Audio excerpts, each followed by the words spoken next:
Welcome to Beyond the Chat Studio, where we capture the best of tech, innovation, and business in action.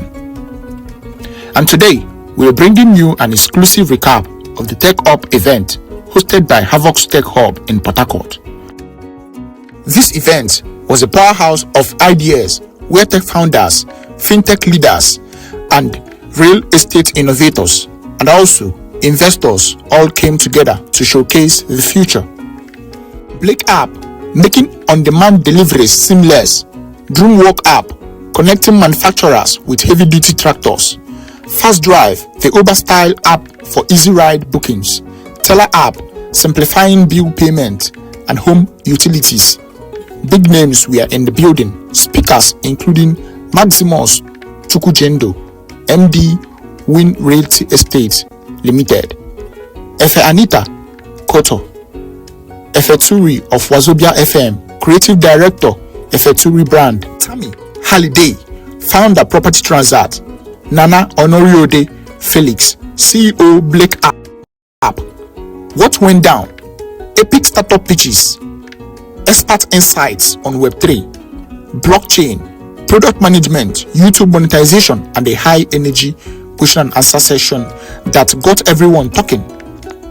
And for some laughs, comedian K.O. Baba gave us a taste of his upcoming show on 21st April 2025. So sit back, relax, watch this to the end, because this recap is packed with golden nuggets you won't want to miss.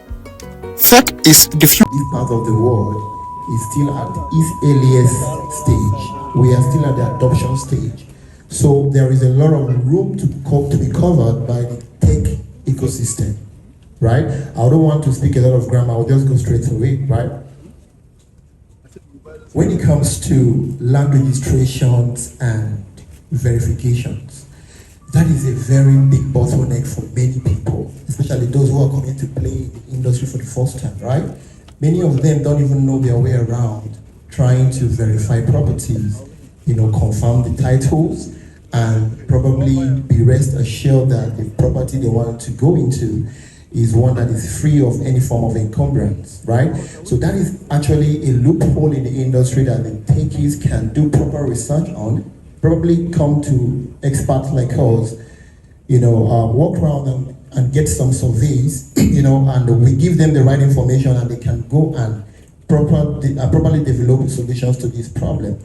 Number two is when we talk about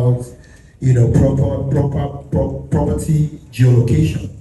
It's a technology that can be intertwined by the Google Maps and probably with some sort of AI and blockchain technology.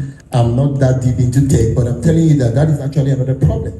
Many of our diaspora clients always want to have a first-hand feel about the property they have bought somewhere in a car, somewhere in Omagua, somewhere in GRA. They want to actually feel it. They want to see it for real.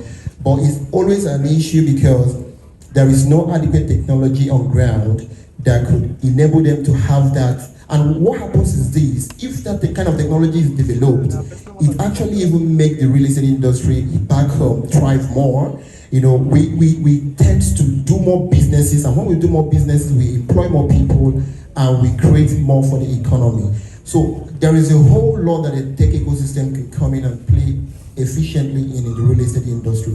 This is just two of the topmost in my mind. There's so much that could be done in the industry. Talking about property marketplaces, proper, efficient property marketplaces, that's actually an industry on its own that is waiting to be fully fulfilled, right? And we have other competitors in the industry, but they're not doing so much well so far. So that's several ways that a tech ecosystem can come in and play efficiently into, right? I hope I did justice to that.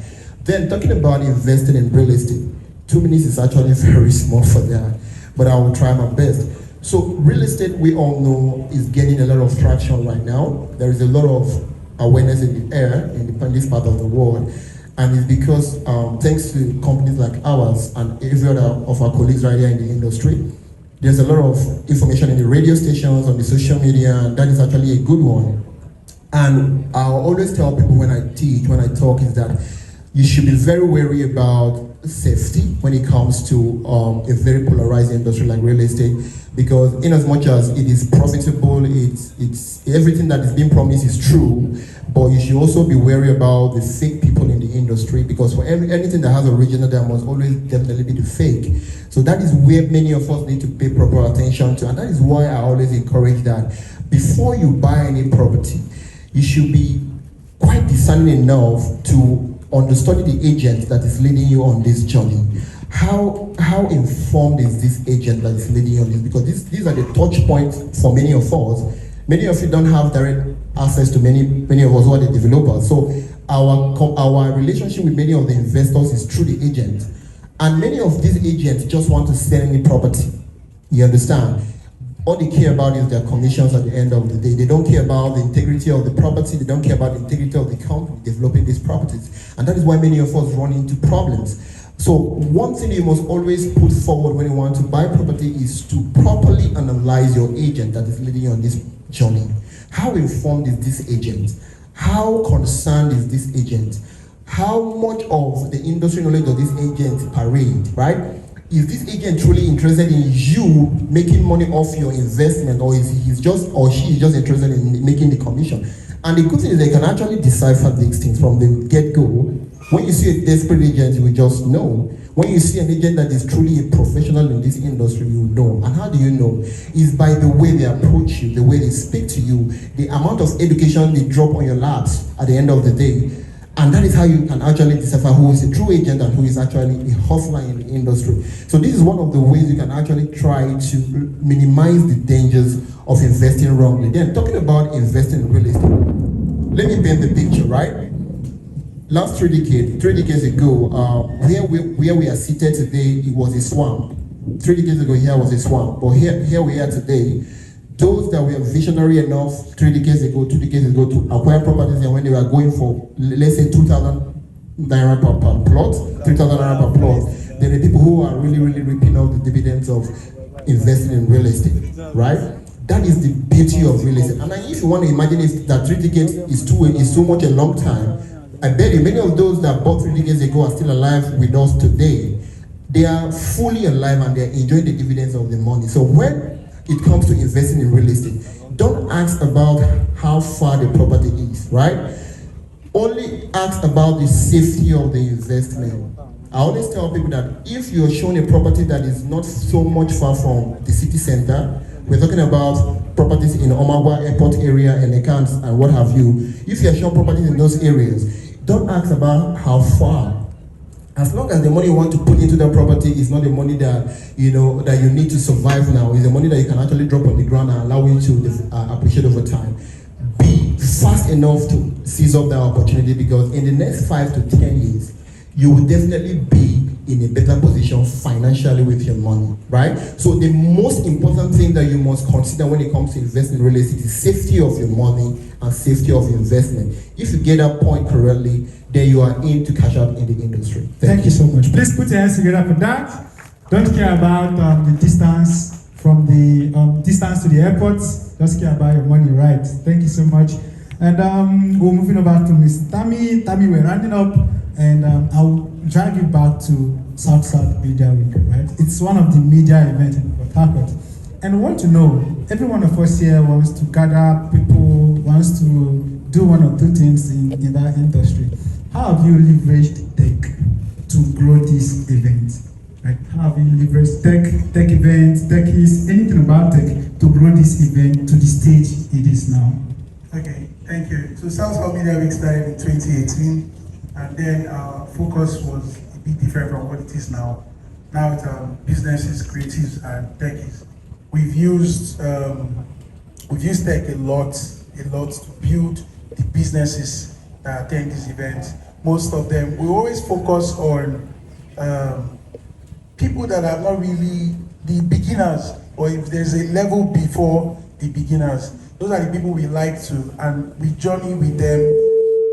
We journey with them as they rise, and that is the beauty of tech, because you see somebody moving from point A to point B. You see somebody just doing the business in one corner today, and tomorrow they're not even opening the shop again because they've moved to the apartment behind. And they don't even care about who is in their neighborhood because they've gotten access, that borderlessness, they've gotten access to the world. So we've used tech to scale, and the attendees also have also used tech to scale. But I want to major on something, and that is volunteering. We've seen people come in as volunteers at South Media Week, and they meet one person, just like as we are now. There are people here that can help me. There are people here that can help. And they just talk to somebody, and years after, you hear somebody say, I thought that South Media Week. I'm like, what year? I'll just try to know, if it's just hype or something, And I met this person that I'm now working for this person, or this person helped me. And some of these people are abroad now doing very well, and they met one person. So you cannot take away relationships. You cannot take away human interaction from progress, to be honest. Maybe you can, if, I don't know, you kind of like to have, but in this line, you need people to lift you, need people to open doors for you. There are a lot of gatekeeping in South, in Niger Delta, and to be honest, value, as Efe has said, value comes first, but I think the next will be relationship and human interaction. People Thank you so much. What you do. Put your hands together for him. We are putting up Tech Up Port Harcourt today, not because we did everything on our own. He talked about volunteering. I want to use this opportunity to say a very big shout out to our volunteers out there. Please put your hands together for them. All right, we are almost done. We're going to round up with Mr. Blake. Mr. Blake, you're in a very competitive industry, and we have logistic companies everywhere. How have you been able to differentiate yourself from those traditional logistic dispatch delivery services? That is one. And what would be your advice for anyone out here who wants to build a piece of tech for their business? A piece of tech for their business. That means there is a business. So you're going to tell us, you're going to encourage someone out here to build a logistic business, and you're going to encourage them to build a piece of tech for that business. Tell them the challenges they are going to face. Tell them the exciting days and the days of sorrows and everything that comes around building a logistic business. While we wrap up. Okay. First of all, we'll look at the challenges with the other competitors. Of course, there are lots of competitors in this industry. We have big ones like Chowdeck, we have Glovo, and what have you. But the key points why we focused on Blake is we are looking at not those big companies. Like if you check Chowdeck now, they have places like Chicken Republic and the rest. But we are forgetting some certain individuals and group of persons, which are the small scale businesses and also the medium scale businesses. For example, if I take a random pull again here, I'll find out that we have some hair vendors here, we have some food vendors here, who have pages in Instagram and probably WhatsApp. We have people who sell watches and the rest of those items. What about them? They also need these services and they need it cheap.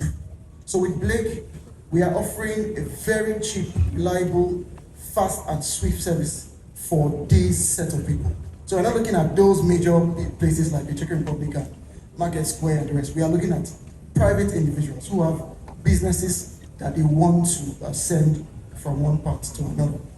So that's by the way. And you talked about how people want to venture into logistic businesses. Now, a big part of what businesses in Nigeria is missing is data, access to data. And for a lot of people who start up businesses, they don't have ready data. And what is data? Data is information that we need to make business decisions. At Blake, we were able to get enough data for us to start up the process. So if you go into a business without data, you might make it, you might not make it. So it's probably sitting on the fence. So we were able to have enough data for us to start up. First of all, we went around Port Harcourt, we did a survey, we got a whole lot of vendors and asked them if they'll be able to need a service that would make them send their items from one part of Port Harcourt to another. The response was very overwhelming, and they bought the idea of creating the Blake app itself. Now, we did that, and it cost a lot. So, for example, if you want to set up an app like Blake or logistic app whatsoever, you need funds. Passion, ideation is a good thing. You have an idea, you want to bring it out to life. It's good, it's fine, but we should not remove the side that you need capital. So we're very fortunate to have angel investors in Blake that kindly donated to Blake and was able to start up that bring out that idea to reality. And I think Blake is about 6 months old now, and we are over 1,000 rides completed. So it's a good thing for us to know that here in Blake, if you are a vendor here in this place, if you are into any services that you requires your item to be sent from one part to another, if you download Blake right now, the first order you send is completely free, and our base price starts from 1,700, no matter where you're sending it from. You can put your hands together for that. And sorry to round up, we have about 8 prizes to be won today. So if you have the sticker, if you have a handbill that has the raffle imprint on the sticker, just stay put. We have prizes to give out to the audience. So I think that's all for now. All right, thank you so much. Put your hands together for Mr. Blake. I was wondering if Mr. Blake will round up without talking about data. I know him to be a senior data analyst, and that can't be hidden. Put your hands together for him. While we're rounding up, we're going to have some questions here. But before I go over to the question, I want to bring our mind back to what we're discussing. We're talking about my tech, my industry. And from the conversation, you see how they started from the industry, right? It means there is an ecosystem. They talked about the business. It means there is a business before they started talking about the tech in it. So every one of you seated here, I want to remind you, because you already know that the tech we're talking about is not a business. It's just an enabler connecting your business and the people you're selling to, right? So put your hands together for yourself and for me too. You're not going to clap for me. Clap for me. All right, I have a few questions here. We're going to take the questions and we will leave. So my question is, how do you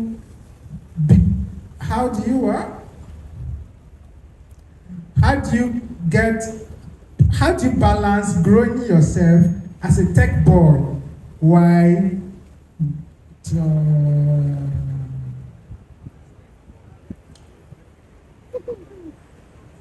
okay, let me take the second question, right? If I can get the first question. How do I get opportunity to school as a tech software engineer? Let me summarize the question. The person is asking how he's going to get the opportunity to study or to become a software engineer. This person, I don't know where you are. The opportunity is here, and I have the rights. I have all it takes to give you one slot for the Tech of Port Harcourt Tech Scholarship. Put your hands together for that person. Wherever you are, you've won yourself a scholarship to study any tech program of yourself. Meet the volunteers, drop your name, drop your phone number, and that is taken care of, right? Put your hands for me now. Put your hands together for me. Right, I have another question. As a newbie in what? In choosing tech. I don't know my path, but I'm really interested in it. How can tech take me out of poverty? It's very important. One of the speakers, Mr. K.O. Baba, he said we should go against poverty, right? So I love this question. How can tech take me out of poverty? So I'm going to leave that for Mr. Maximus. He was once a techie, now a founder. So how can tech take someone out of poverty? All right. Thank you for that question. Whoever asked that question, you are in the right environment. You're in the right gathering. So what many of us see tech as, we see tech as the achievement. We see it as a trophy, right? That we have a skill, we see it as a trophy. We don't see it as a tool that will lead us out of whatsoever condition we found ourselves financially. And that actually inhibits us from developing solution-mindedness. So many of us are just happy being called graphic designers. Many of us are just being happy being called data analysts, right? There is no solution that can be pointed towards us We have not been able to provide any form of solution to any problem, but we are tech bros and techies. That is, we are actually being our own witches and wizards on that at that point, because you can only access money through value creation. That is the only gateway to accessing finance, is through value creation, just like Efe spoke. Money responds to value. So you must be a solution provider. It could be something as little as developing an app that can get somebody to just do something as little as anything online. Yeah, it could mean anything, but by all means, let there be a solution that can be attributed to you as a tech pro, as a techsis. And you can develop that also and not also make a headway. So there's a little bit of delicacy around it, around it. So you must also know how to package yourself. You understand, as a business person, and sell your solution out. So this is actually a summary of how you can truly access money, escape poverty, being a tech pro, and being in Texas. Thank you. Thank you so much. Put your hands together for that. Put your hands together for that. Right? In tech, value is very important, right? Let me just add to what you said. Value is very important. You don't move out of poverty when you're not giving value. Even though you learn a tech skill today, you're a software engineer, you're not going to make money from that day one, except you provide value to someone. Someone is going to pay you. Just imagine you're a software engineer and you get the opportunity to build the Blake app. And you're being paid 5 million naira. I'm talking about naira because you're in Nigeria. You're almost out of poverty, right? With 5 million naira. So that is how to make money in tech. Get value, give out the value, and you get money in return, right? So the next question I have here is to question for Efe. Efe, this is for you. What is the story behind the start of your brand? That is question number one. And I'm going to take question number two. How did you start your business while working, right? And you can also take this one. How did you know it was clothing that we are going to go into when we have other things like hair, etc.? So 3 questions. What's the story behind your brand? How did you get to start a business while working? And how did you know it was going to be clothes making instead of hair making or nail making? Okay, so I think the only benefit I got from NYC was Said. I learned shoemaking in Said. I said 2013, 2014 in Port Harcourt. I went to Noah Bankam. And when I finished service, to show you that I was really not interested in radio, I started up with my business. I was making Ankara bags and footwears. For me, it was love at first sight. I knew this is what I wanted to do. I love to create. And it was shoemaking. I love the shock on people's face when I tell them I'm a shoemaker. I mean, it's believed that that's a man's job, right? So I think that kind of motivated me to be able to build something from scratch. I was so obsessed with shoemaking that I would literally go to the market, buy a footwear, dismantle it just to see how it was made. It was that bad. So after service, while I was job hunting, I was just busy with my business. And I think for the longest, I did not have a personal finance coach or an advisor. Maybe by now I would have had a showroom because I was actually making money. I mean, I was making Ankara footwear, bags, slippers, sandals, you name it. I was even revamping for people. But guess what? Life was not as hard as it is now. So I felt it was always going to be the same. So I didn't make any sort of investment. At some point, I knew that the business needed capital. I didn't want to borrow. So I got my first job as an office admin. I think I worked there for like 3 years. I eventually got into radio 2016. I've been in Port Harcourt for 7 years. Yes. This month, March 21st, made me 7 years of Wazobia FM. So the whole radio thing started, I started taking it serious in 2016. But I did not still leave my business. Like I said, it is my retirement plan. I have never seen it as a side hustle.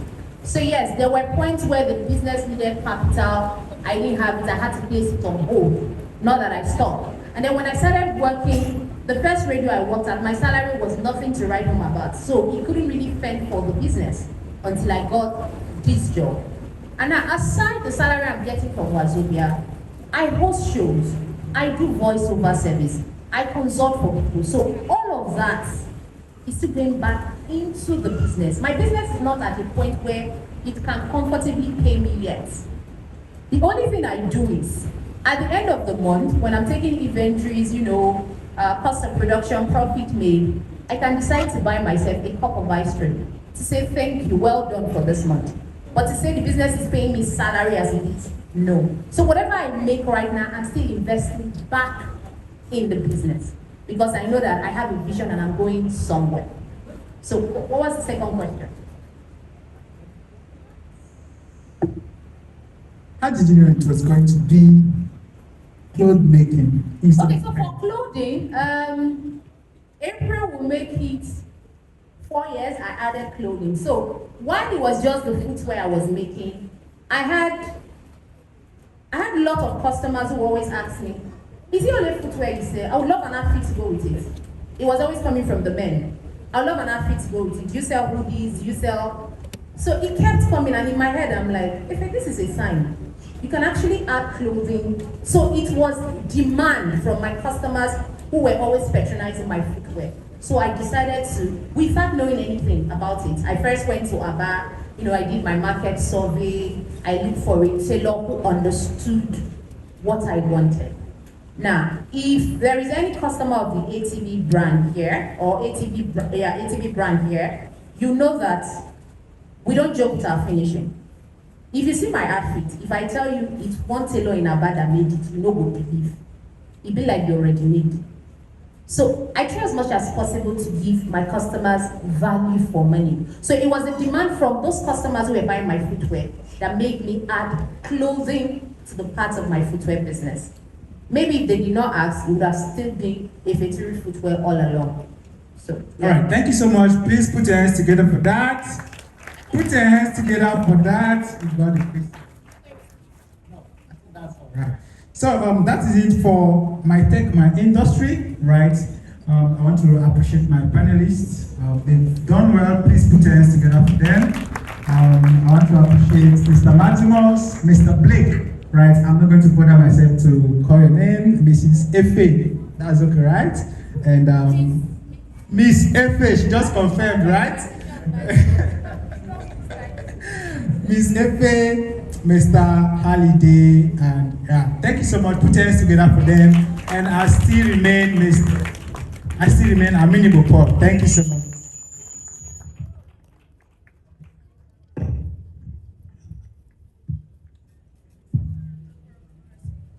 Eze Maximus.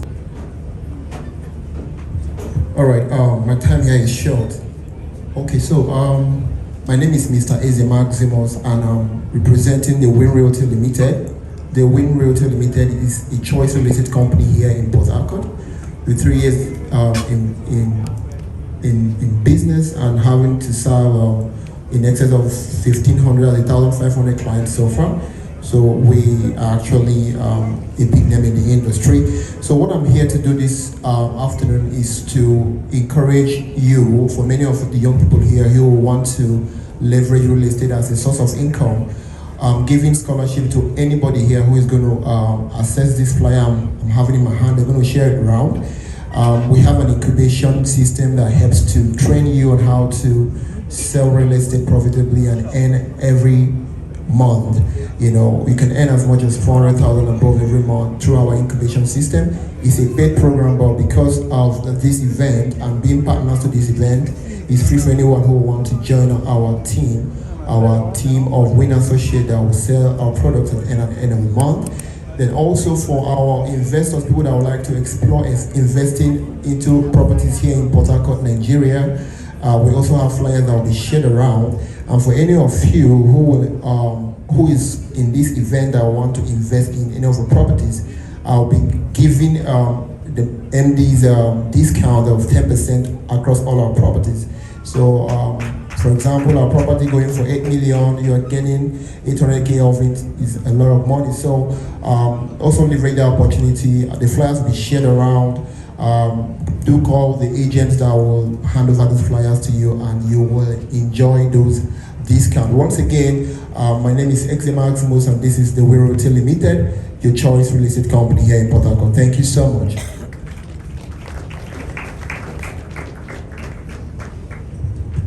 Port Harcourt, good afternoon.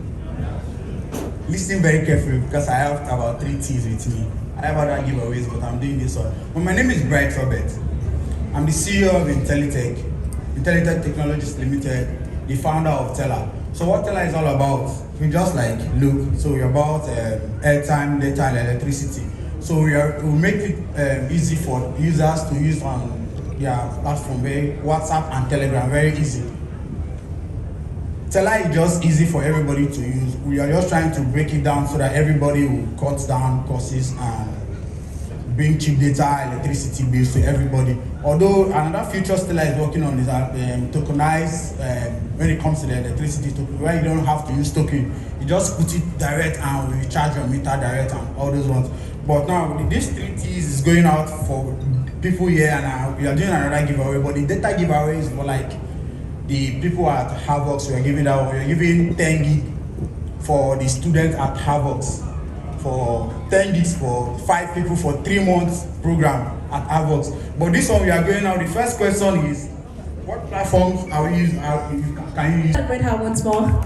She's looking so elegant. I couldn't recognize you. All right, Mr. Paul is here. Bright Hackers. Mr. Jonah Emmanuel, please come up. Yes, Bright Hackers.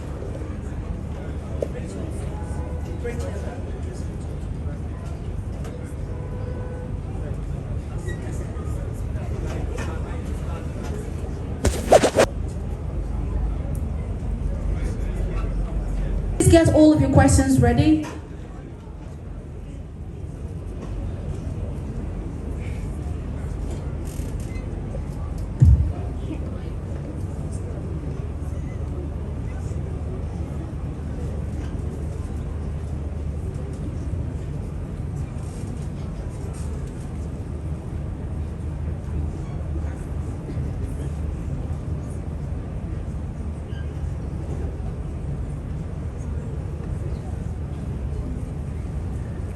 Okay.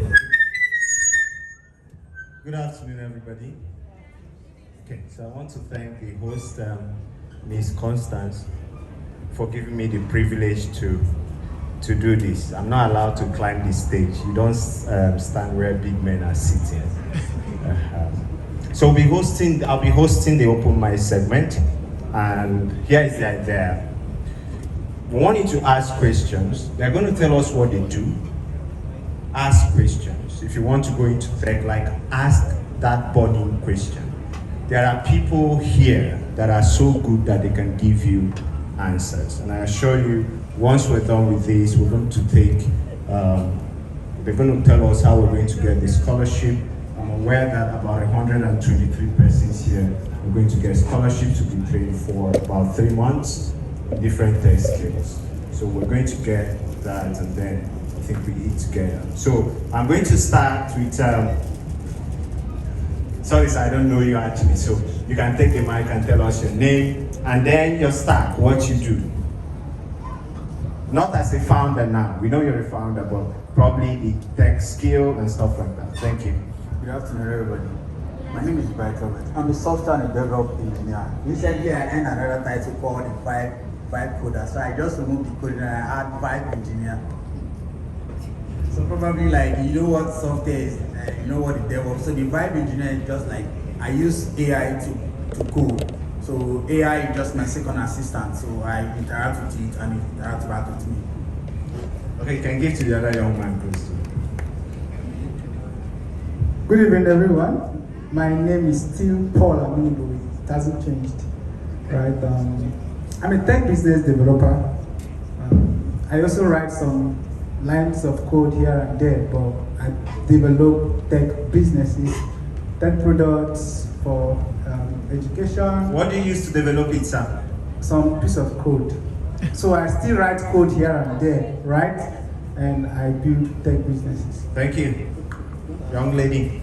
All right, good afternoon, everybody. Good afternoon. Wow, I like the energy. I'm seeing a lot of beautiful faces. Please celebrate yourself. All right, so this is Miss Queen. A lot of you know me as Miss Queen, Content Queen, whatever you choose. I'm a marketing strategist. I help product startups to be able to enter into the market. Simply put, that's what I do. Thank you. Okay, sir. It seems we've met you before, or probably would have forgotten your name and what you do. I'm honored to be here in the list of all these people. Anyways, good evening, everyone. My name is Sakari Ball, Sakari Ball, and basically what I do. So you guys are techies, and we have all the founders here as well. So basically, I'm the guy you talk to when you need to go from ideation to MVP, when you need to improve your operations, gain a level of traction, and as well as receive funding. So I'm a startup advisor, basically. Thank you. Good afternoon, everybody. My name is Precious Tom. Before being a founder, I am a developer. I write front ends, I write back ends, I do a bit of DevOps, I design sometimes when my mood allows me, and I talk to servers a lot. Beyond these two, I sort of consult with other startup founders who are building credible solutions to help them navigate the murky waters of markets and build, of course, a successful startup at the end of the day. That's what I do.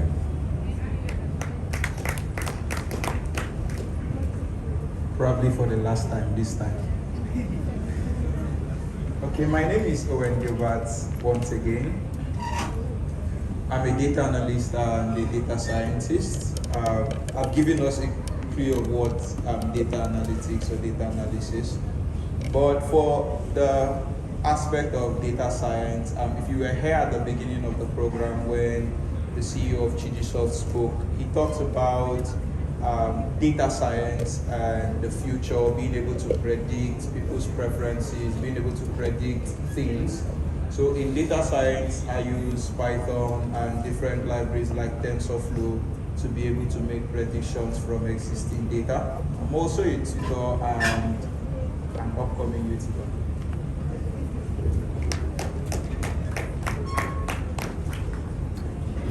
Good evening, everyone. My name is Rachel Obrine-Okuma. I'm a product designer at Avos Deco.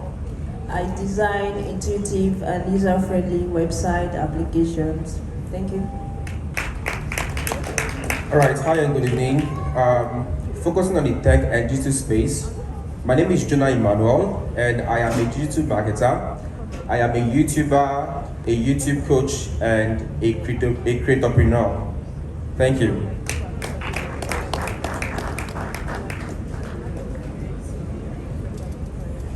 Okay, so please, I'm going to start with, let me start with Hercules.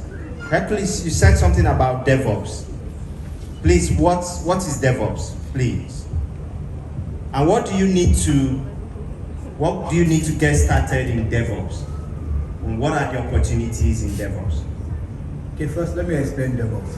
DevOps is the developer interacting with the operations. So as developers are interacting with the operations, making the code to us, and the one making it work on the server.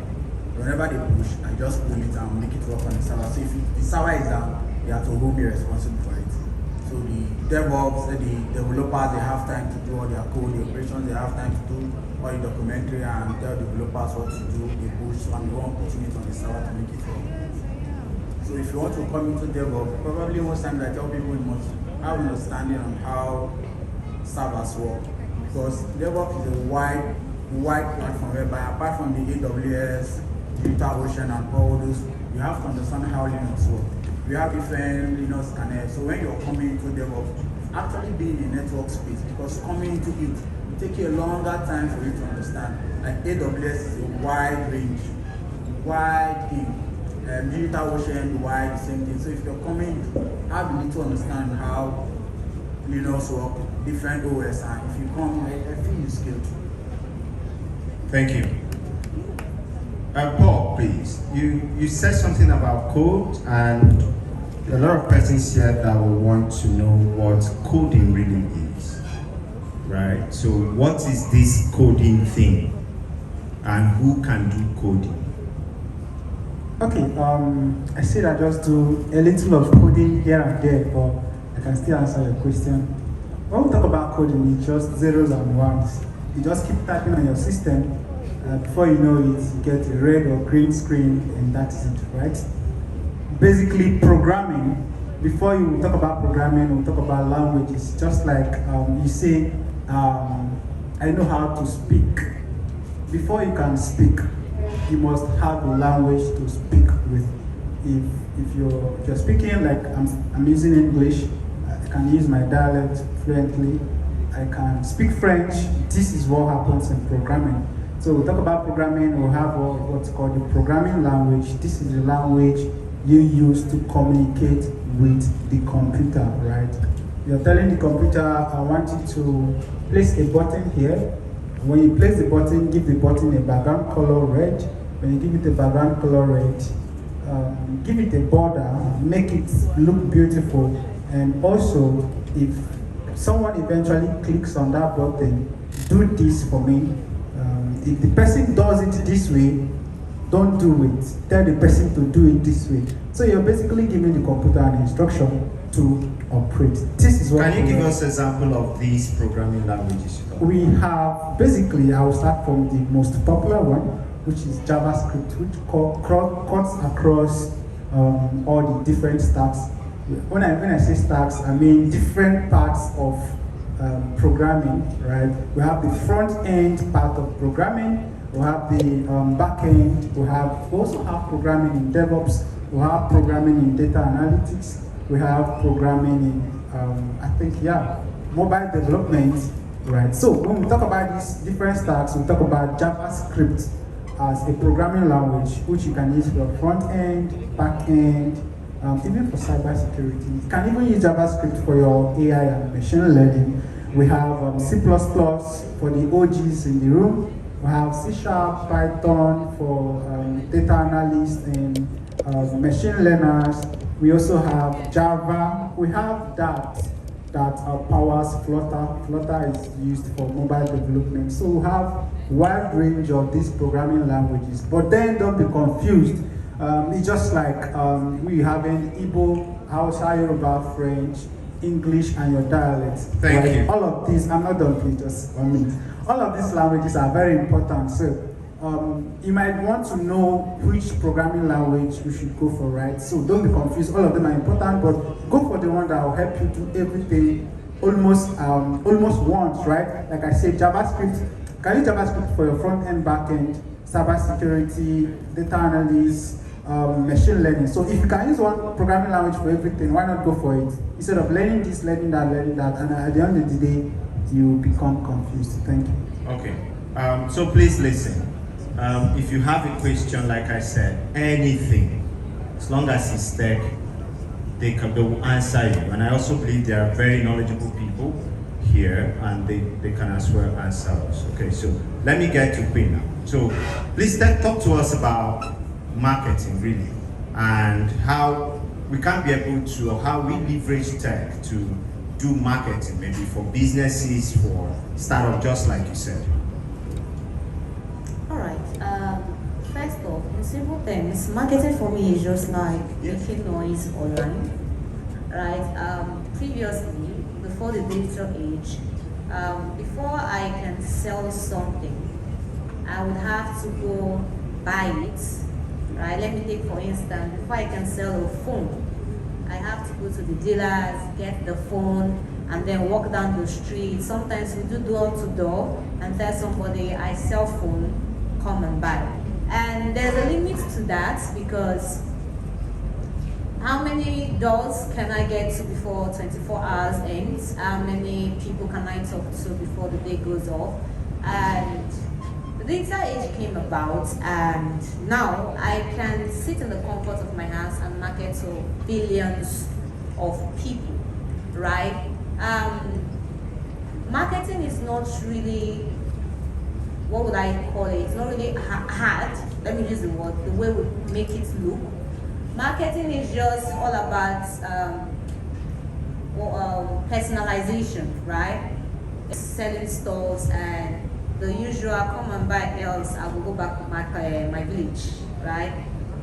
Apologies, but no apology. Nobody cares if you go back to your village or not. You should actually. It's important to understand how to personalize things. Even if you walk up to somebody's doorstep, nothing changed. The principles of marketing has never changed, even from the traditional age. If you come to my doorstep, you don't tell me buy else I go to my village. I'm going to shut the door at your face, right? You're going to tell me why I should buy, the reason for whatever, and you need to sell it to me. Let me speak to the ladies in the house. How many of us know we have what we call human hair? Please just raise your hand if you know that. Okay. How many of us also know that there's something called fiber hair? How many of us know there's something called Chinese hair? Previously, majority of us females did not know this. We didn't know. Our own is, I want to buy with one. I want to buy with. Anyway, but recently we started hearing things with human hair and squash. We now start differentiating. This is because the online space has helped, but vendors now has come about to, sometimes you see these people educate us about the different types of hairs that are available. Now, if you're looking to market online, a lot of people would say, I don't know how to do it. Sorry, ma'am. Sorry. Can you in 1 minute tell us those tools or channels that we can actually use to enhance this, just in 1 minute? If you hadn't cut me short, that was where I was going. Okay, so please. Thank you. So in this digital age, right, a lot of us say, I don't know how to do it, right? And the funny thing is, if I ask any of you now to please bring out your phone, let's take a picture, let's go live, let's do something. It's very quite easy for us, right? Every gossip on the online space, we know how to do this. So these are tools we can use to market. Your Facebook that you spend almost 24 hours scrolling through reels and laughing through comedies. The TikTok, you do your dance challenges and everything. Majority of us are on Twitter, the Twitter banterers, right? People are there and you can use these tools to market. It is very important that there's something I usually say, if you can consume from other people, then it is also important that you create yours also that people consume from you too. You have to be valuable. You can exist on earth without existing. So you need to find the right channels to present your existence. So please, I hope I could answer your question. Yes, I think they will have more questions. Okay, so over to you. Please, we have a question here. Okay, good afternoon everyone. My name is Matthew Karnusofian, and I have a question specifically for all the founders here.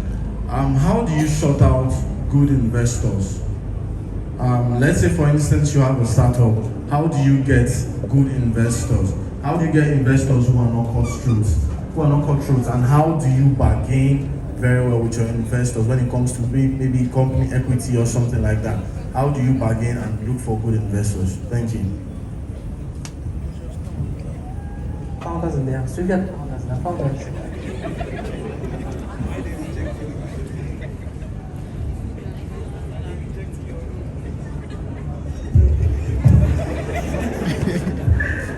All right. Okay. When it comes to investors, what I always tend to recommend is, first of all, you see people trying to raise money and not understanding what exactly they need money for. So you tend to see a lot of founders, they're basically, I need 500K. And then when you sit down with them to have a conversation, what do you need 500K does for? There is no solid structure on what that money is meant to be used for. So when it comes to investments, there are a couple of things that you can do to ensure that you put your best foot forward. Number one is ensure that you know what the money is meant to be used for. And if you're going to go after VC funds, ensure that the money is meant to be used for expansion. And this is why I say so. The startup journey, there are different stages to it. There's the ideation part of it, there's the problem solution part of it, there's the product market part of it, which I explained in the morning. And it is in the ideation part of things, it is always good to receive money from friends, family, and fools, basically, because you have a lot of risks. The money can blow, the money can go, you can fail. So at that stage, you look towards receiving money from your friends, your family, and fools that are willing to basically invest in you. But if you have to go towards VC funds, remember VC funds are not free. They are dear for a reason. They need to make back that money between 7 to 10 years. So it is more like an investment into you. And once that money comes in, it comes with a lot of pressure for them to be able to make that money back. So it is always best, if you have to go for VC funds, let it be that you need the money for expansion. You've already gained a level of traction and you know this money is coming in here. I am able to use this money to get more money. Okay? So that's one thing you have to be clear of. The stage of, the first thing I said was knowing what you want to use the money for. The second thing is know the stage of your startup, and the stage of your startup determines what exactly you should be able to go for. And then the third thing I would say is basically getting everything you need to get in place. In the sense that there is the due diligence that has to be done, there is deal rooms that you have to create. So your pitch deck, down to getting all of the registrations that you need to get, down to the regulatory. Now, the business landscape has different parts of it, the marketing part of it, the licensing part of it. So you have to ensure that you have the ability to be able to receive all of those funds. So legally, are you registered? Are you able to receive all of those funds? So with that, I think it puts you one step closer, just one step closer. There's still a whole lot of parts. Come for consultation. Thank you. Okay, so if you have any questions, let me see your hands. Please come forward before the speaker.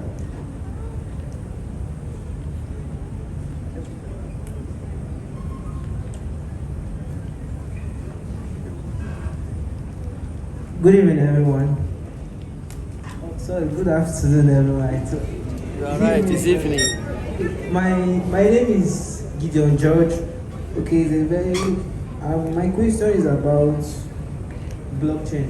Yeah, it's not something because I've been here since I've not heard anything about blockchain technology.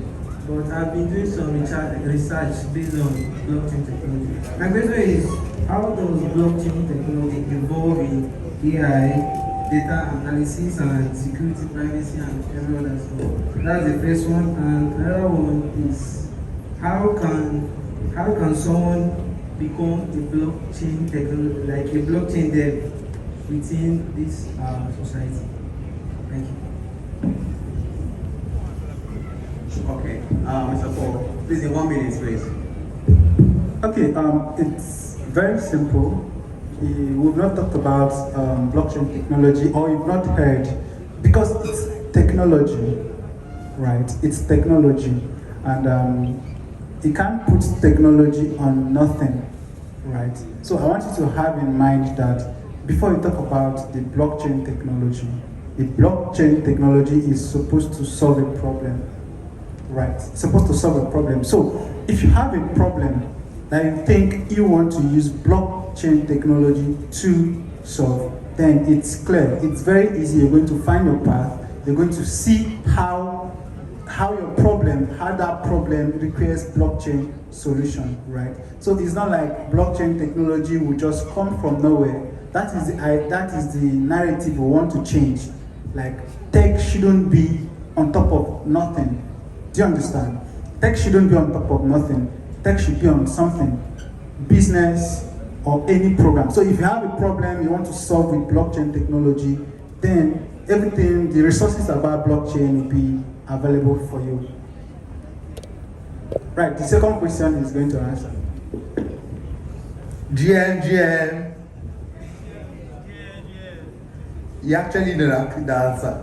So the thing is this, so I'm answering the second one, how do you become a blockchain developer? You've actually heard about Web3. Have you heard about Web3? So let's leave Web3 aside, let's come to the blockchain now. You being a blockchain developer, learning blockchain is very, very expensive. Starting from the Ethereum, Bitcoin, Solana, and all those funds. So now if you want to learn blockchain now, you now learn how to build on. So in all this one now, learning blockchain is very expensive. You hardly see hubs do it. So you have to go down one, you go and learn it yourself. So when you learn it yourself, that is why you now join this GNGN. You understand? You will hear about Web3 Port Harcourt, Web3 Uyo and all those stuff. So but the thing is this, you first of all do that search, because a Web3 person or a blockchain developer, the few ones I know who don't have that chance to teach you, they will not. They're always working, they're always losing money, either on the test net or on the main net.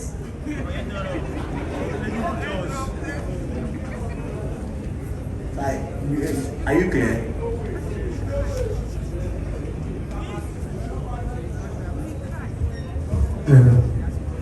Good evening, everyone. My name is Efe Anita. My question goes to my boss.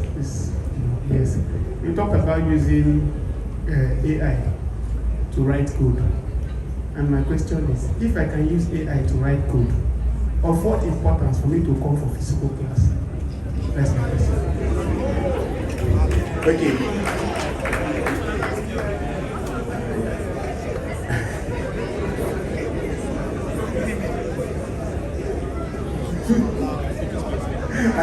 I'm just having, okay, the thing is stuff.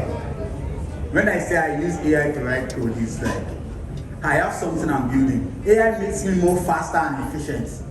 I can write everything AI is doing for me, but I want it to work immediately. Now, the essence of you coming to learn now, coming to class, is just that you're coming to class to come and know more. If you don't know more, AI is just like an expo. If you're coming to write an expo now, the expo is people that know how to use expo, that know expo. So that's AI. If you don't know how to use AI, I like guy, Saba will send you bill. All right, it's very simple. So I'll take it this way. There's a difference between development and programming. Please take this today. There's a difference between product development and programming. AI does not do product development. AI does not know what your idea looks like. AI can produce a button. AI can give you a fine button that will hover, that will animate, so beautiful. AI does not know what that button is supposed to do for your business. Do you understand? AI cannot come here and produce a business idea and make it unique to what you have in your mind. So this means that there must be a human to control that AI. A human must tell the AI, okay, I want to build a logistic app like Blake. But I want it to run only. I want it to run only with bicycle, not motorcycle. And I need to understand all of these business ideas and business models come from you. You're going to lay the foundation as a developer. So this is where AI comes in. I've done all of this, and in the course of producing this, developing this product, I need to add a button. I'll just say, okay, give me a button. I already know what a button is. Just that I don't have the time to start writing it on my own. I'll say, AI, give me a button that with background color red. AI will give me, I say, okay, add an event listener. When I click on this button, I want to query my database. AI will do it. I already told AI what my database looks like, right? I'm going to design my database. I say, okay, when you get this data, this is what the data is going to look like. So you must be a developer before you can use AI. And you cannot be a developer in your house. You must either learn from digital creators or learn from hubs. So, my brother, you must learn before you can use AI. Thank you. Let me also add something to that. As a tutor and a trainer, I strongly encourage my students to use AI, but not with the conventional AI is a cheat. Make I use and solve my problem and move on with my life. And the reason is because if all you use AI to do is to generate the code, one day maybe network issues or somebody may call you, explain what you've done, and then it's going to be you and your God without AI, and most likely your God will not help you that day. So what I advise anyone that wants to learn, AI is not your enemy. AI should be your friend. It should be an enhancer. So if I tell AI, please I'm a data analyst, generate a code for me that's going to analyze this data and find out where there are anomalies. I already know that. You, the student, may not know. So what I would advise them to do is, okay, I've already taught you this in class. Go home, try these problems.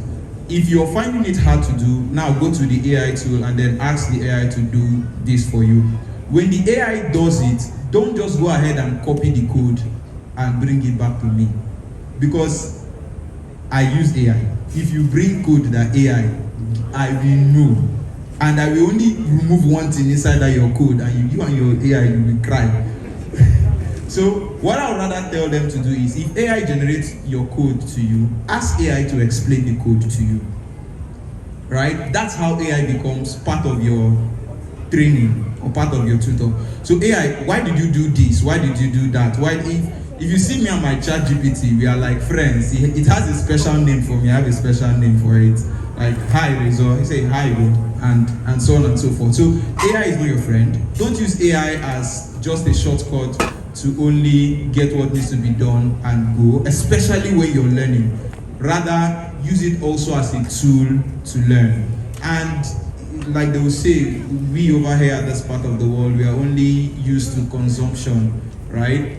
Maybe you need to think about how to use AI to do something rather than just, the cheat code convention that we know. Good evening, everyone. Because I want to ask a question. My question is, you guys are always telling us about learning tech, but if I'm not telling us about the challenges in learning this tech and the challenges you will face in learning this tech, the sleepless nights, the depression and all. God bless you! God bless you! They will not say it. If I'm making me feel like it's all rosy and all that. Okay. The truth is, this is how I'm going to approach the question first of all.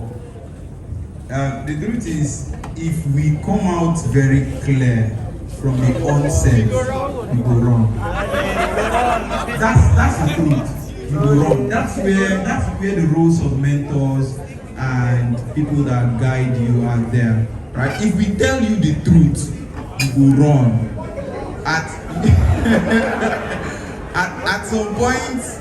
At some point, there's one of my colleagues. When he was learning coding, that was years back, when you don't have AI and all that, right? He used to jump his school fence to go to a cyber security to go and learn. And there was no YouTube videos back then. So it's more like books he was reading to write code. And nobody wrote the code you want to write there. So you will study it like you were studying for an exam. So you already know the challenges that are there. If we go full blown and give you everything in details, it may not turn out well. But maybe from now we'll start telling you more of the problem. Alright, I want to do something unique with this. Do I have any caterer or bakers in the house? Do I have anyone? Please just come forward.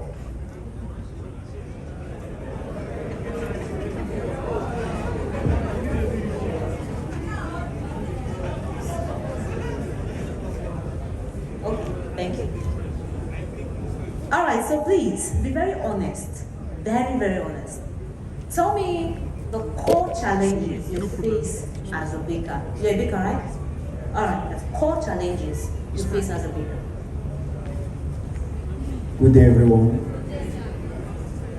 One of the core challenges you face as a baker is because of the competition in the space. There are persons, food is an act. It all depends on what you come up with. Like myself, I can decide to make cake with orange peel. One of the core challenges we have is marketing it and actually making what people want. Okay, thank you very much. All right, so I was looking for, he said one of the core challenges he faced was competition, right? And the marketing, okay. I'll use just what he said to do what I want to say. This is unique, right, to every other industry. If I call, what is it called? A footwear startup or whatever, and the person will tell me also that cost of things, this and that. When I started out in tech, how many of us use iTel phone here? iTel. My phone is one that I can be in a meeting and the phone will just trip off. The phone can be 100% and it just trip off.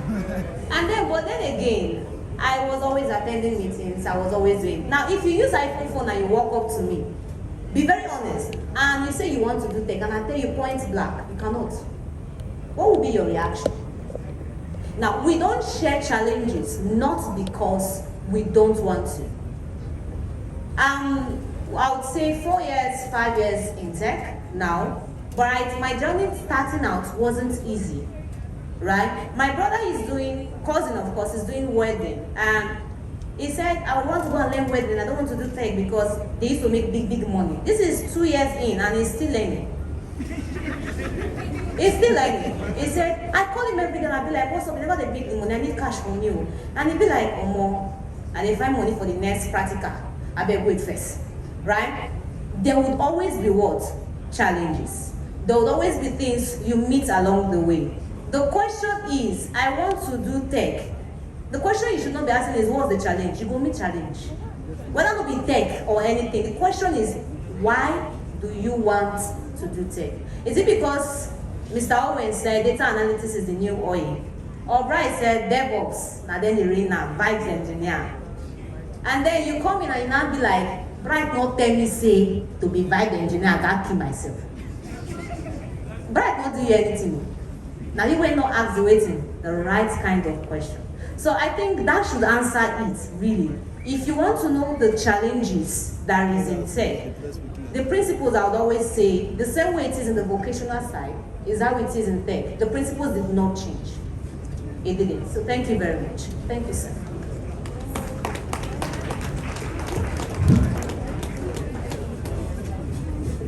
Sorry, let me just add 1.5 item to what she said. She did not really answer your question. I feel for you.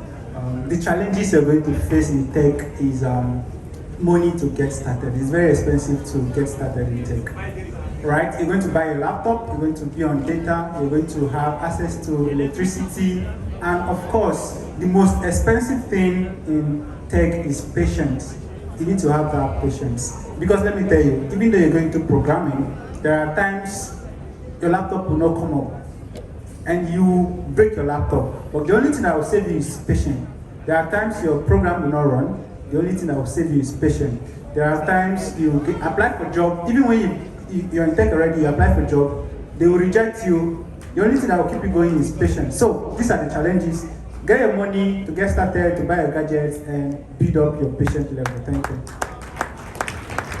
Hey, hold on, let me add to it. That the part of the data and electricity part, think about Tela. Think about Tela, the data and electricity, think about Tela. Now the thing is this now. I know one thing, when you're learning tech, there are days you not get special, as you don't want to open your laptop.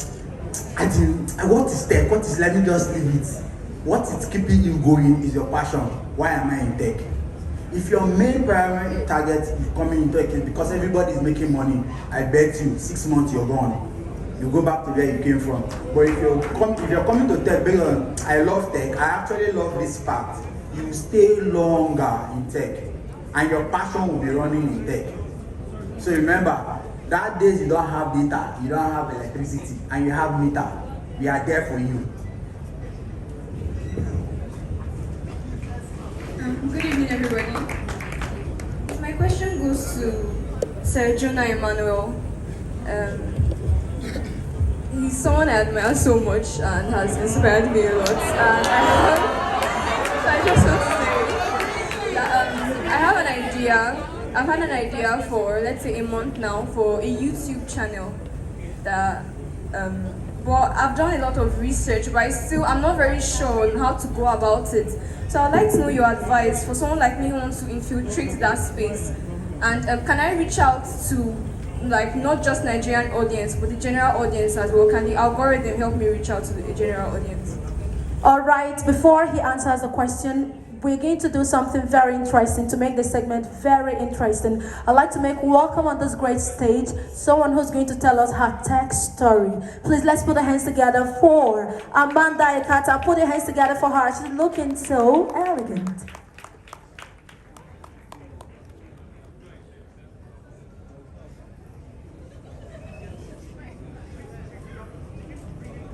Throughout my life, I've always wanted to do something great. I always felt like there was something special within me. I wanted to explore, be creative, but I did not know how to start. Can you ask the question again?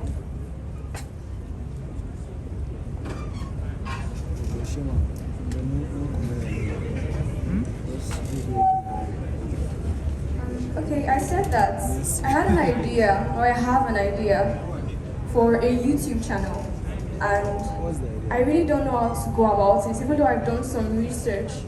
And I would also like to know, because the idea is something that's meant to be very general. So I want to know if the YouTube algorithm would also focus on the general audience, or just focus on the Nigerian audience. The jokes are clean and classy. The venue is EUI Event Center. The AC is chilling. And the beauty of my own event, ask Christians, they will tell you, my own event is organized, very organized, no cutting corners. Even if you buy regular, there is drinks for you. There is soft drinks and water. Even if you buy regular. Yes, because some of my colleagues are greedy. How do I collect 7,000 naira ticket? I cannot remove 2,000 and buy something per person. Is that not wickedness? So even if you buy regular, so if you buy VIP, there is drink for you, there is snacks for you, there is Indomie pack from Mimi noodles, there is takeaway pack from Pop Cola, there is waiting again. The only thing you will not get is gas. I don't used to give gas. Shut up there.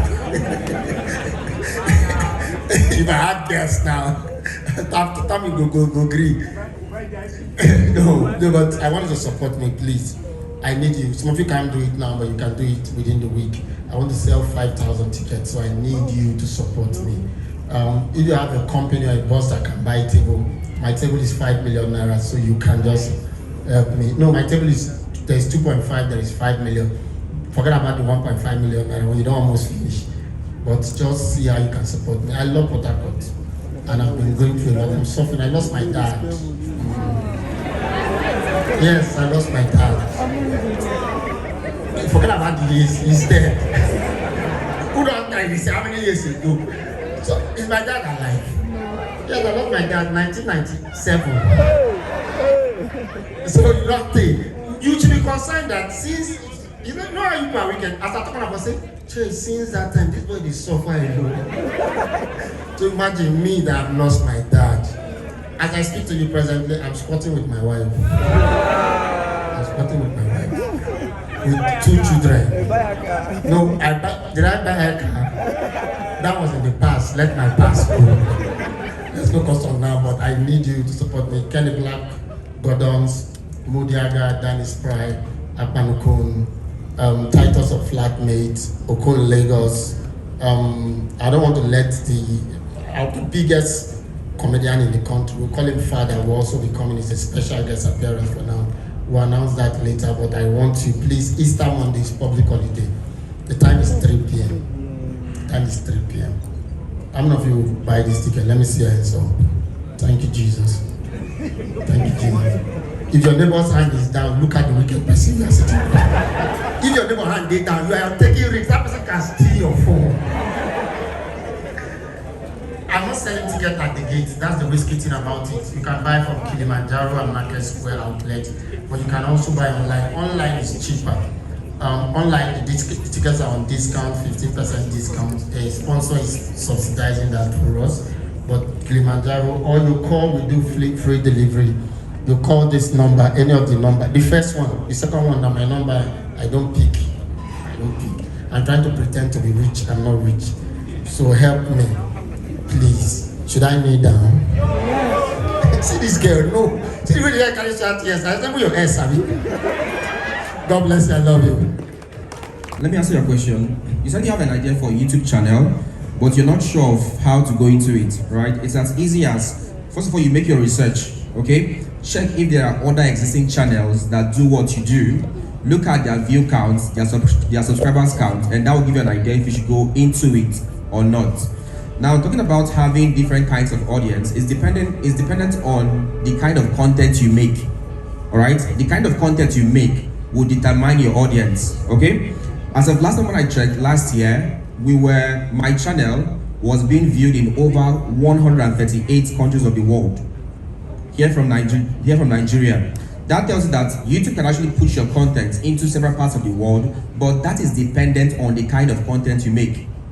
Let me give you a very easy example. Let's say, for instance, you choose to go into something political, and you're always talking about things like the APC, the PDP kind of thing. Most likely, the algorithm will push your content to the Nigerian audience, because that's actually the geography that kind of stuff exists. Even if you get people from the foreign world or the first third world countries, it will literally be Nigerians in diaspora. Okay, so talking about pushing your content to first world countries or other kinds of countries, it will depend on the kind of content you make. Okay, what niche do you want to go into?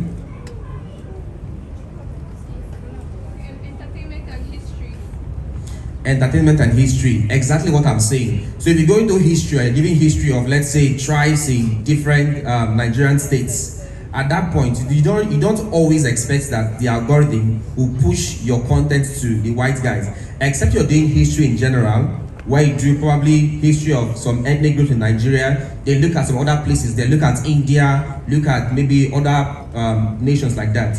You have the algorithm push your content to other countries. It works like that, yes. All right, so to make this quite brief, we're going to take the question from each role all at once, right? So that our audience can all deliberate on it. So from the first role, does anyone have a question here?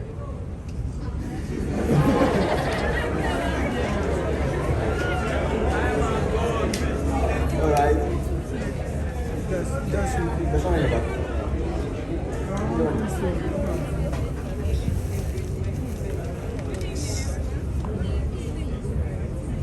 Alright, my question goes to Mr. Owen. Please, what's the key difference between data analysis, data science, and data engineering? Thank you. Alright, I'm coming. Anyone from here? Sorry, someone here.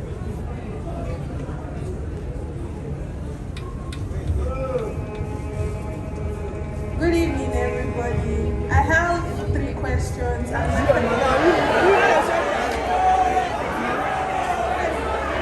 My first question goes to Ms. Rachel.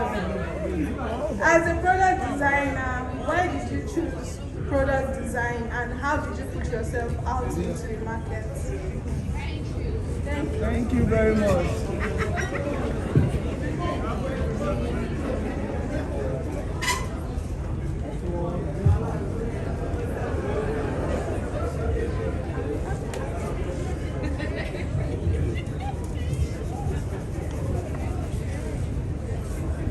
So my question is, what are the opportunities that are available in the educational tech space for persons who are passionate about education for children and young people? Because since we came, we've been hearing back end, front end, this, that, product management. Some of us are not really, I don't say interested, yes, for some of us are not very passionate about that. We're passionate about education to young people and children. So how do we leverage tech in that space? And again, why is it that the educational tech space, people don't really talk about it? It's barely heard. People it's less heard in our community, especially in the tech space. Good evening, everyone. I want to ask my question on the presentation from the Gigasoft CEO. He said about the Industry 3.0, 4.0, 5.0. So my question is, as a newbie in tech and copywriting specifically, what's the place of copywriting in Industry 5.0? Does it has relevance? Thank you. All right, and the last question. Good evening, everyone. I'm Michael by name, and I have two questions for both precious stone. Okay, for both precious stone, Mr. Because these are my two idols when it comes to startups and everything. So I want to ask, when it comes to building a product, it's more challenging because the company is all about building a great team. And then when you have a great team, there are opportunities that you're going to come up with a great product, right? And then I'm building a product, and my first team, we are about 10, and then from 10 we became 8, from 8, and now we are 3. We have to downsize, and you get volunteers, and these volunteers, it's not free. There are financial commitments taken to them, and at the end of the day, what on their profile or their CV is not what they are doing, and then it's challenging when you at some point when you get to communicate, and communication is something that I have to fight with, right? I have to get communication, like I have to fight for feedbacks, and it was that terrible then. I had to answer a whole lot of questions, and now we are at the verge of launching our product, and what makes, like from this line, what makes a product successful? It's your customer, like your support team, because if your product is out there and you don't have a well support team for that product, it's going to fail. Now, my question is, I'm trying to rebuild my team from scratch. How do I go about it? And how do I look at CV?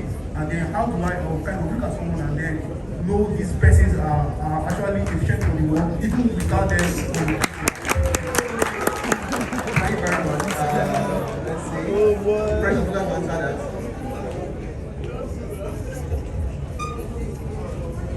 Hi, Mike. Okay.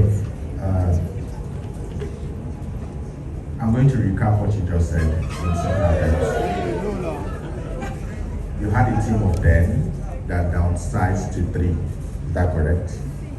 And this is as a result of the team people you had are not exactly optimal in their role. Okay. So I think the first important thing you need to do, and this is a mistake possibly first-time founders make, I won't make that mistake as a first-time founder, is having an idea, wanting to build out this idea into a product, and for some reason thinking I need a marketer, a product designer, a UI UX, the sales, blah blah blah, and blah blah blah, customer support and the rest, right? And then go ahead to find people who I believe would fit in these roles to help me build out this idea into a product and possibly beyond. I think a different approach would work. The first and important approach is setting up operations, processes in place. And now here's how practical it can be. If you want to hire, for example, someone who is responsible for development of products, I do not completely expect you to have the technical ability to read codes, understand codes, and etc., especially when that is not your fault. But I believe as a person who is sort of in charge of these people, you can find someone who has this knowledge, work with these persons to set up processes, and these processes would in turn inform you whether or not this person is adding value to your product. For example, GitHub. GitHub is a public tool that allows developers to build, push code, and then you can definitely see what timestamp the last push was made. These are processes in place that would help you see whether or not this person is adding practical value to your company. Or is it people in the marketing department? You could set up operations in places that would enable you tell whether or not these people are bringing in users to basically use your product through possible referral systems. that would enable you tell who or who brought what and at what point this person came on the system, what this person has done over the time. Simple things like even Excel sheets to help you create list of possible opportunities that they have to outreach to. Comments like, okay, I have reached out to this person, I have not reached out to this person. These are operations in place practically just for your business. I don't know what exactly the business is about, but when practical operations are set in place, you would not chase people for feedbacks. It is clear to you what and who is adding value to the company. And automatically, to respond to... Okay, just to round up, right? Yeah. The reason I suspect you have downscaled from 10 to 3 is, of course, the obvious reason you stated. These people were not entirely giving you the right feedbacks you deserved. How you would fix that going forward is not hiring for the positions you want to fill, but hiring for the necessity the company needs at that time to go from where it is to where it should be next. Okay, thank you very much. So for our other question on EduTech, education in tech, why I choose product design and data science. Let me talk about that education in tech. You will do the three of them. You guys work together and work, or you learn code and build it to some, build an MVP, then you employ people to bring it up. So like me, I came from the financial aspect. I'll tell you everything around me in my head. My survival plan is finance, money. All right, sorry, let me add to what he said. You know, I'll put it this way. 1 minute, please. Yes, please. In that industry, we were talking about using, providing tech solution to that industry. We look at it in two ways. It's either we're building solution for them to consume, or we're teaching them how to create solution for them and other people to consume. There are two things: building solution for you, or teaching you how to create solution. So it is very, very, it's very, very complicated in that industry, because these students, their minds are already made up that they're going to learn biology, chemistry, and right. Now you're coming to teach them C++ or JavaScript. Tell them, okay, this is your mathematics. You can actually use JavaScript to write some code to solve this your mathematics, right? In that way, you're now teaching them how to build solutions. Or you can also talk about building solutions to enhance teaching of biology. You're building, you're using augmented reality and all of that to teach this something. So it's very complex. Just like you said, it requires someone who is in the industry to figure out a particular niche to solve a problem. Either you're solving a problem by building solution to enhance teaching of the core subjects, mathematics, or you're building this, or you're teaching the children how to build solution using tech skills. So okay, those of you in the industry, come up with solution. Alright, that was amazing. So we'll answer your last question. What is the role of copywriting in the industry 5.0, right?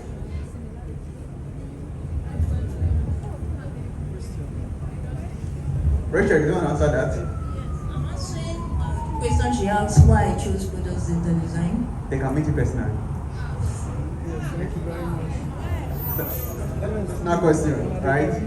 Or do you want her to answer it? Yes. Oh yeah, please do. Okay, so first of all, personally, I'm an electrical engineer. So I was so curious seeing website applications. So I just wanted to how did they design this? How come all of these applications can be utilized and we can access it, we can interact with it? So I said, okay, whatever thing it takes, I'll have to see what it is and I'll go into it. So that was my drive. So I wanted to actually create solve problems. So I will always say to my students that design is not just about the colors, it's not just about whatever thing you want to put in your Figma. Design is about solving problems. So the little text, the little buttons, the little animation, whatever thing you want to put in your design, it should solve a problem. So that is it. Please, let me end with this, please. The person that talked about EduTech, are you a teacher?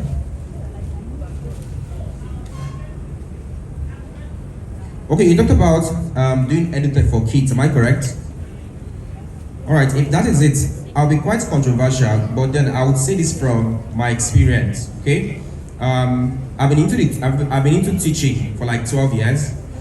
2025 will make me 12 years in the teaching field. And I can tell you this, doing an EduTech product for kids is not too advisable, especially if you're focusing on third world kids. Reason being because, number one, the kids not even have access, their own, what do you call it, their own probably mobile devices to access these things. They will literally have to depend on their parents. And even the parents, in quote too, may not be able to subscribe to your product, right? So what do? You could build tech things. For me, I started by teaching STEM. I teach STEM, science, and I teach 22 courses online. I was a classroom teacher for about how many years? I moved to the online space, and that was like YouTube. From YouTube, I started sourcing if I didn't even source for them, they reached out to me. I started teaching people from the US, the UK, that could pay as much as $500, $400 in a month. And the teaching there was just 2 times in a week. I had one funny message one day. Somebody chatted me and I was like, my kids love your teachings and everything. Can we hire you for a private class? I said, okay, how much do you want to pay for a private class? She said 40,000. How many times for a month? How many times a week? She said you teach 4 times in a week. How many hours per week? She said for each day, she did like 4 hours each day. Then on Sunday, 5 hours. Now, yes, compare that to the US guys. In fact, I screenshotted it and I laughed with it, right? Compared to the US guys that you have to teach just 2 times in a week, 2 hours, you're earning as much as $500, right? For 4 persons. So I moved from the whole YouTube thing to entering into blogs, right? While I was building, I was now seeing comments, we need other things. We moved from YouTube to blogs. Like I tell you, YouTube alone, before I quit my physical teaching job, I was sure that my online teaching stuff could pay me at least 7 figures on its worst time every single month. So you're now having that teacher that teaches the same classroom thing, but then in a higher dimension.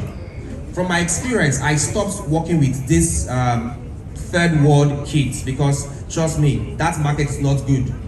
Even what they pay you, if you convert itself in a month and the kind of stress you have to put yourself into, trust me, you don't want to go into that.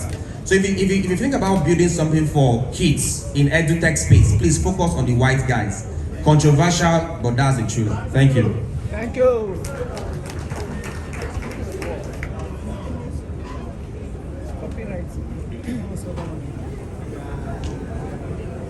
Wow, thank you very much. This was so inspiring. Thank you very much. You can go back to your seat now. Thank you so much.